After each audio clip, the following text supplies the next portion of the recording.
Yes, my dear friend, in this lesson we will learn how to get output text on the interface window we have created. There are some functions that we need to learn for this. These functions allow us to use both default fonts and external fonts. First, let's learn how to access the default fonts.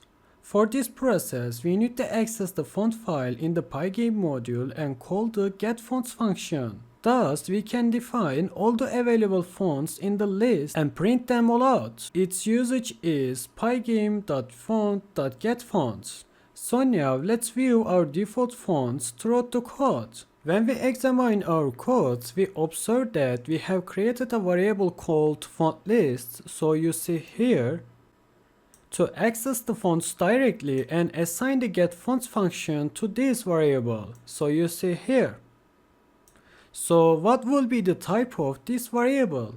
Actually, the type of font list variable is list. Since the getFonts function we use keeps all existing default fonts in the list. Of course, the easiest way to access list elements is to use the for loop. For this reason, we also created a for loop and specified that our element variable called font should replace the list elements. So you see here. Our element variable name is font and also our list name is font underscore list. This way we will easily get output all the default fonts. By examining the program output we can see the existing fonts better. And by the way, some fonts may or may not be on your computer. So now if we run our code like this, and you see here we got the output all of the fonts name which your computer has.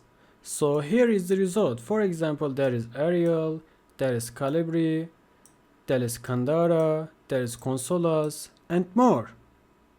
Alright my dear friends, in this lesson we learned how to access the default fonts on our computer.